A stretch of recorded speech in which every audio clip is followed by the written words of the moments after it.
Voilà. Ben, merci de me céder la parole. Bonjour à tout le monde. Je me nomme François-Olivier Hébert. Je suis biologiste associé de recherche au CRCHUM à l'Axe Neurosciences. Je travaille dans le laboratoire du docteur Justra Aswad. Puis je suis là aujourd'hui pour vous présenter une capsule qui a pour titre La consommation de cannabis, moins égale plus, un outil de réduction des méfaits. J'ai aucun conflit d'intérêt réel ou potentiel en lien ou non avec cette présentation qui devrait nous permettre de réaliser trois objectifs. D'abord, d'identifier le rôle général du système endocannabinoïde pour ensuite essayer de comprendre certains euh, concepts physiologiques qui sont sous-jacents à la sensibilisation au THC ou à la diminution de la tolérance au THC, en fait, pour ensuite essayer de comprendre ensemble comment utiliser un outil d'intervention qui vise à diminuer la consommation de cannabis pour éventuellement réduire les méfaits qui pourraient être associés à sa consommation. Bon, d'emblée, je pense qu'on peut dire que la consommation de cannabis est souvent réduite à ceci. Euh, mais d'un autre côté, elle pourrait aussi être réduite à ceci. Mais en vérité, si vous voulez mon humble avis, d'un point de vue biologique, on pourrait plutôt argumenter que la consommation de cannabis se décline comme ceci, ce que vous avez à l'écran. En l'occurrence, un portrait très complexe de concepts qui sont parfois abstraits, puis qui vont se chevaucher. Mais en fait, la raison pour laquelle le niveau de complexité là, augmente assez rapidement quand on se met à tenter de comprendre les effets de la consommation de cannabis chez les mammifères, puis qui plus est chez les humains, repose sur la nature du système qui est modulé par le riche contenu moléculaire du cannabis. C'est en fait le système endocannabinoïde qui gère la production puis la réponse aux cannabinoïdes, tant exogènes qu'endogènes, donc de sources externes ou produits naturellement par le corps. En fait, le système endocannabinoïde, c'est un système de communication à large spectre qui va permettre finalement la cohésion des systèmes puis des organes à travers un principe qu'on appelle l'homéostasie, qui pourrait se décrire tout simplement comme un état d'équilibre physiologique qui est nécessaire au corps pour pouvoir survivre puis fonctionner adéquatement. Donc, c'est un système qui est autant impliqué dans les fonctions de coordination, des fonctions cognitives, des fonctions de réponse à la douleur, régulation de la température corporelle, de la faim, régulation du pH sanguin et bien d'autres fonctions encore. En fait, les endocannabinoïdes qu'on produit naturellement dans le corps sont essentiellement des gras signalétiques qui vont orchestrer le maintien de la balance physiologique. Puis, évidemment, ces rôles de régulation à très large spectre dans le corps vont nécessiter l'action de très, très, très nombreux acteurs moléculaires qui font partie de ce qu'on appelle l'endocannabidiome, c'est-à-dire l'ensemble des classes de molécules que vous avez à l'écran notamment qui sont impliquées dans ces événements de régulation-là. Puis dans chacune des classes de molécules, on trouve des dizaines de molécules spécifiques qui participent à ces fonctions-là. Mais parmi cette très grande liste d'acteurs, ben, les acteurs moléculaires principaux qui nous concernent ici sont les deux récepteurs principaux du système endocannabinoïde, les récepteurs à cannabinoïdes 1 et 2, et c'est eux qui permettent finalement en grande partie la réponse au cannabis. Puis plus spécifiquement, le récepteur vert qui est à votre gauche sur l'écran, le récepteur numéro 1, ben, c'est lui qui est activé par le THC. Et c'est lui qui génère, disons, l'effet typique qui est généralement attribué à la consommation de cannabis, en l'occurrence, bon, l'état d'euphorie, l'effet analgésique, la modification de la palatabilité de la nourriture, hein, les fameux munchies, les tripes de bouffe, l'état de dissociation, l'effet antiémétique, bronchodilatateur et bien d'autres encore. Par contre, ben, avec disons, une activation, on pourrait dire, inadéquate de ce récepteur-là, vient aussi des effets indésirables qui sont, bon, évidemment, largement rapportés à la fois sur le terrain puis dans la littérature. C'est assez bien documenté. On peut penser notamment à la fameuse bouche sèche, la somnolence, fatigue, l'état de sédation, les pupilles dilatées, des troubles de la mémoire, troubles d'organisation, les yeux rouges, des étourdissements, des troubles de coordination, la confusion, ataxie, hypotonie, la léthargie des événements de paranoïa, d'anxiété transitoire, même des attaques de panique, des vomissements et bien d'autres encore. Donc, toutes sortes de réponses physiologiques sont évidemment dans ce cas-ci pas très souhaitables, pas du tout souhaitables en fait. Donc, dans le cadre de son travail, le système endocannabinoïde, comme j'ai déjà mentionné, doit constamment ajuster plusieurs paramètres physiologiques dans le corps pour permettre justement le fonctionnement adéquat des tissus, notamment au niveau cellulaire. Donc, c'est un système qui est très dynamique, qui s'adapte constamment aux challenges qui lui sont présentés, internes et externes. Puis, c'est pour cette raison-là, souvent, qu'à la première consommation dans une vie de cannabis, ben, bon, les personnes ne vont pas vraiment ressentir d'effets très dominants ou très fort. Puis c'est plutôt à la deuxième puis à la troisième séance que les gens vont commencer à sentir un effet qui est, bon, disons, un petit peu plus intense, puis qui est aussi une réponse classique là, dans d'autres cas de consommation d'autres types de substances. Mais ça, c'est un signe que le système endocannabinoïde, il s'ajuste puis qu'il augmente sa sensibilité.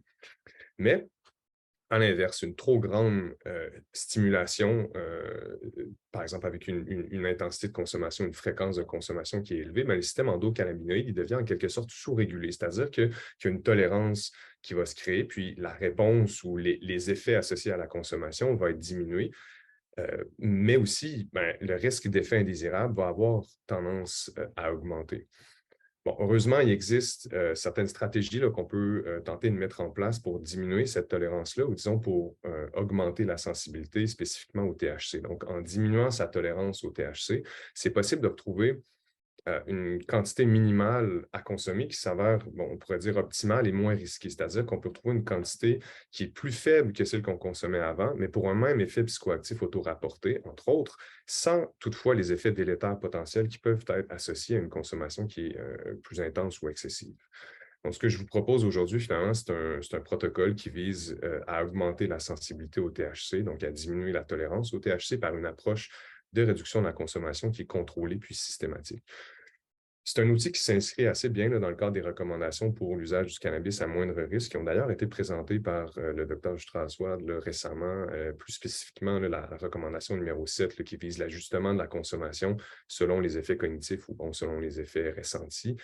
Alors, ce que je présente, finalement, c'est un outil parmi tant d'autres qui permet de mettre en pratique là, au moins cette recommandation-là, puis que vous pouvez essayer, que vous pourrez essayer éventuellement avec les personnes que vous jugerez qui sont peut-être les plus ouvertes ou les plus enclines à aller dans cette direction là, en fonction des caractéristiques du protocole que je vais décrire dans les prochaines minutes. Donc, c'est un outil là, peut-être que je devrais dire d'emblée, là, qui a été développé dans un contexte spécifique, qui a été régulièrement utilisé là, encore à ce jour là, avec des personnes qui consomment du cannabis de manière chronique, principalement pour des raisons thérapeutiques. C'est une situation qui est vraiment classique là, où il y a de la tolérance qui peut se créer au fil du temps. Les gens vont essayer de gérer là, de façon un peu autonome leurs symptômes, peu importe ce que c'est. Puis finalement, au fil du temps, il y a une espèce d'escalade des doses qui se crée pour finalement un effet qui est pas nécessairement mieux, mais aussi avec des effets indésirables qui surviennent. Donc, malgré vraiment la grande hétérogénéité de cette population-là, ça a été développé dans toutes sortes en fait, dans un cadre où il y a toutes sortes de gens avec toutes sortes de profils qui ont toutes sortes de conditions. L'outil est quand même, malgré tout, là, rapporté comme ayant vraiment deux effets principaux. D'abord, contribuer à réduire les risques d'effets secondaires indésirables. C'est sûr que si quelqu'un consomme, je ne sais pas moi, 5-6 grammes par jour, puis qu'il réussit à diminuer ne serait-ce que de moitié, mais déjà, il y a un potentiel de subir moins intensément ou moins souvent ces effets-là que j'ai décrits précédemment.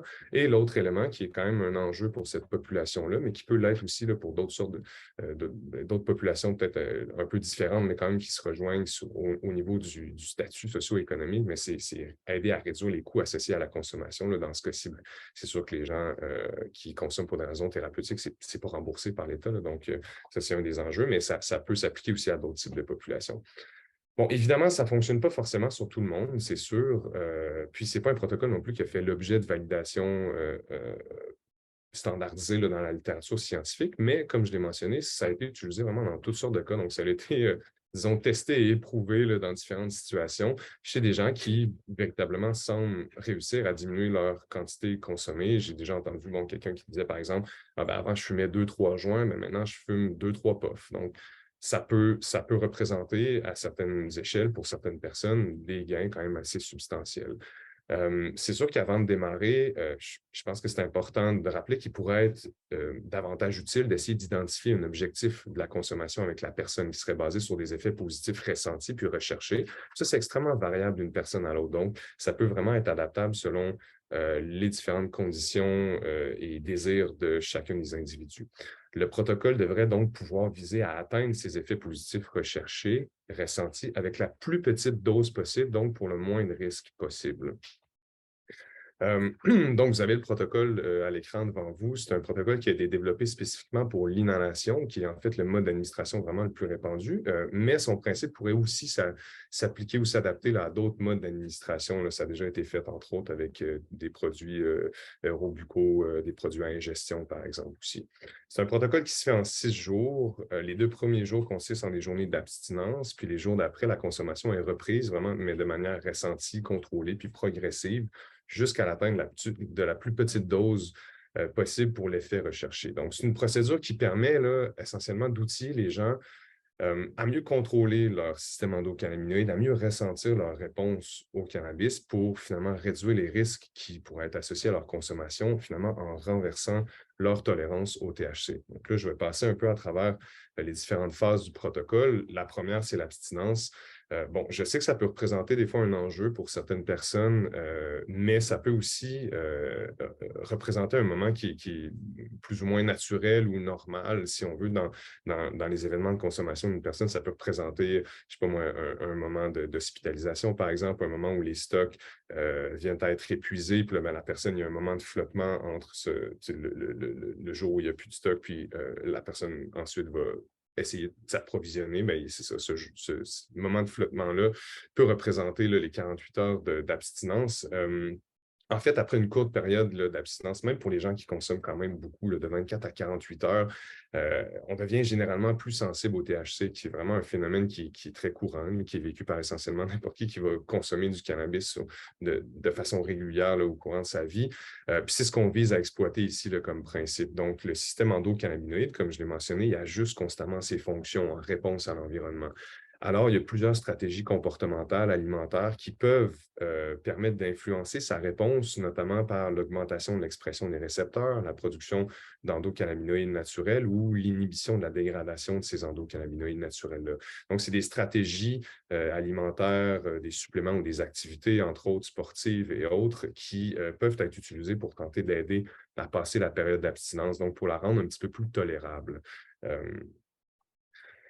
Ensuite, bon, après ces 48 heures-là d'abstinence, revient la reprise de la consommation qui se fait de manière progressive, systématique. Donc, il faut suivre une procédure d'inhalation que vous avez à l'écran actuellement qui est spécifique puis qui permet de ressentir pleinement, là, vraiment de manière consciente, les effets. Alors, comment ça se décline, cette procédure-là? D'abord, la première étape, c'est qu'il faut établir l'inventaire interne de départ avant de démarrer la première séance de consommation post-abstinence, puis écrire le résultat sur la feuille à l'endroit approprié en établissant un score de 1 à 10. 1, c'est très mauvais, puis 10, c'est excellent sur 3 domaines de cet inventaire interne-là, en l'occurrence la respiration, le corps et l'esprit. Donc, la respiration, est-ce que c'est facile de respirer? Est-ce qu'il y a une forme d'aisance à respirer? Ensuite, le corps, bon, mais est-ce que la personne peut être confortable et calme à l'intérieur d'elle-même? Est-ce que c'est facile de demeurer immobile sans douleur ou sans inconfort? Puis finalement, l'esprit, bon, est-ce que c'est facile de sentir un sentiment de satisfaction puis d'appréciation? Est-ce que c'est facile de sourire en ce moment? Donc, une fois que ça, c'est fait, que les scores sont notés, bien, la personne peut prendre son matériel, ça peut être un vapeau, pipe ou joint, peu importe, pour prendre ensuite seulement une inhalation. Après une inhalation, il faut poser le matériel de côté, attendre 5 minutes, faire l'inventaire interne post-consommation.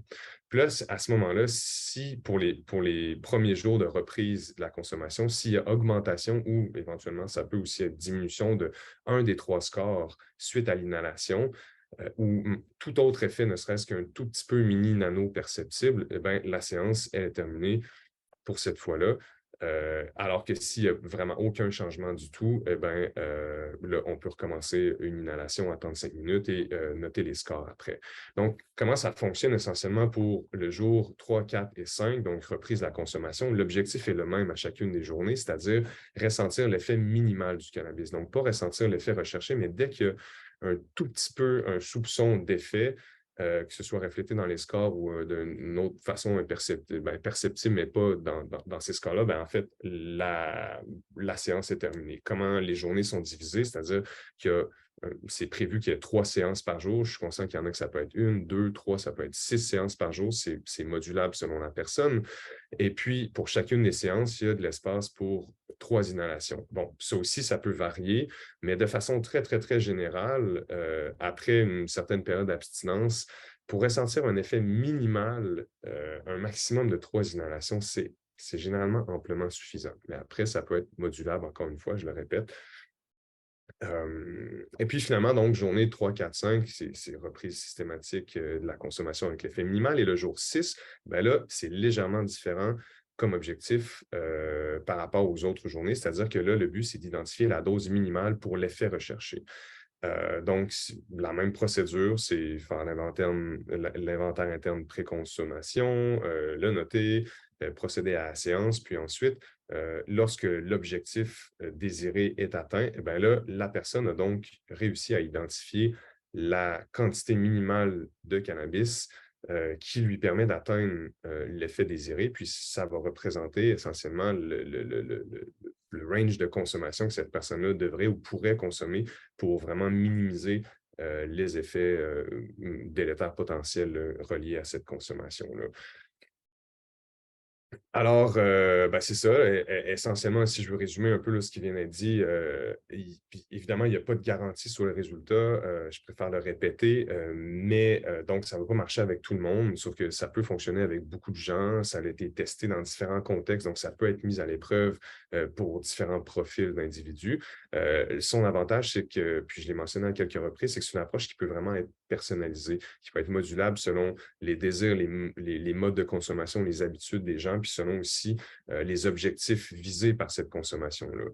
Et pour que ça fonctionne bien, pour vraiment bien identifier quand est-ce que j'ai atteint la fin du protocole et est-ce que j'ai réussi, ben c'est bien d'identifier des buts spécifiques avant de démarrer. Donc, c'est beaucoup plus facile de savoir si le protocole a été réussi ou non, ou en partie réussi. Et justement, si pas vraiment des gains significatifs ont été réalisés, ben, ou si on juge que ça n'a pas fonctionné, le protocole, on peut quand même rester positif puis se dire qu'il y a un gain majeur qui peut être réalisé en passant à travers ce protocole-là une fois ou plusieurs fois, mais c'est apprendre à sentir puis à contrôler la réponse du système endocannabinoïde puis essayer de se sensibiliser à vraiment comprendre puis ressentir la réponse à la consommation de cannabis.